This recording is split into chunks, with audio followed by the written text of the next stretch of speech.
351 is going to bring me to the point where this process needs to be done. 3, I've got to make a gene out of your 3. I've got to do the same thing. So I've got to give it 3 dimensions. Plus 5 plus 1 cubed. All right, so 3 cubed is 3 times 3 is 9 times 3 is, okay, equals 27 plus 5 cubed. 5 times 5 is 25 times what? Times 5 is what? Yeah. Plus 1 times 1 is 1 times 1 is 1. So it turns out that I have 25, 126 plus 27, which, when you add it up, gives you 153.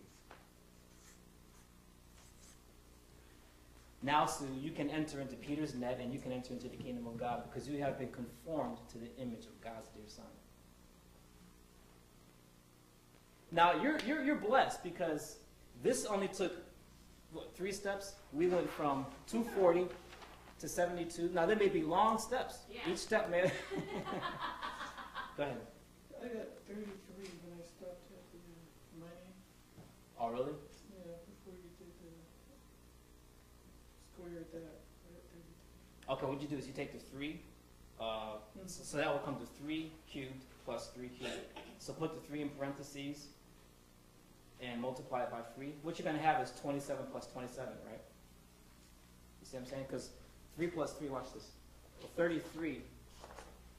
And this number somehow comes to 153. Question, if this process changes the order of every number that goes into it, what happens if I put 153 into the you know, what happens if I start with 153 and do the same process?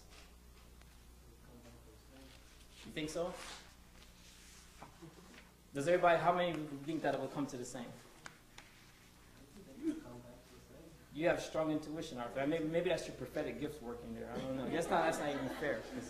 But I'm going to illustrate to you exactly why it comes to the same. Now, understand this.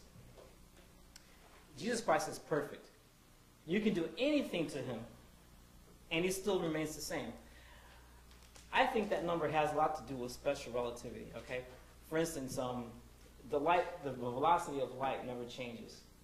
If a light source leaves from that camera, or if it leaves from a flashlight, the velocity of light remains constant, regardless of the velocity of anything coming towards it or going away from it.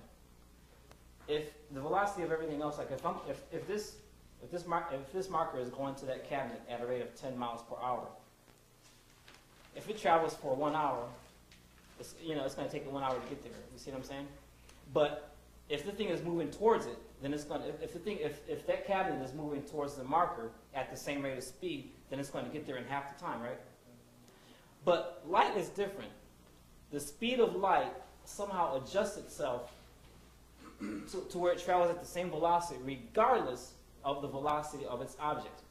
So if a light beam is traveling from there and it's coming across the wall, if something is hitting it, the velocity of light is not going to contact that any sooner or later than it would if the object were at rest.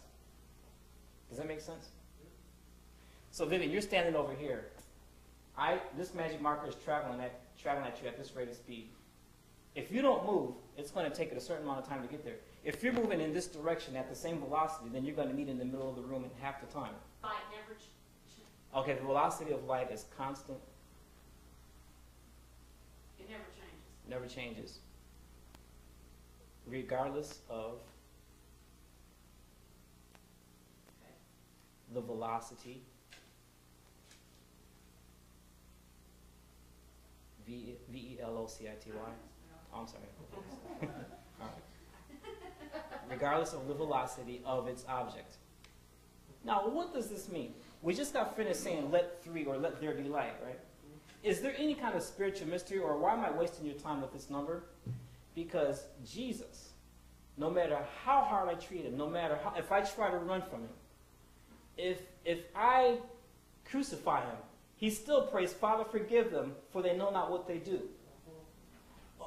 I can't say enough to offend this man to change his love towards me. Do you understand what I'm saying? I can't run from him long enough to keep him away from me. He's still going to come to me at the same time he would have come if I don't move at all. You see what I'm saying? In other words, there's nothing that we can do. It's the speed of light. If EMC squared doesn't show us anything else, it shows us that light. It shows us that Jesus Christ truly is the light of this world. No matter how far we try to run from him, he still stays steady and constant. You can try to run as fast as you can. I'm still going to get you. You can try to come at me. If you try to come at me too soon, I'm going to back up. I'm still going to get you at the same velocity. This is why Jesus Christ is known as the light of the world. Because there is nothing that can cause an object to escape his light, and you can't rush it.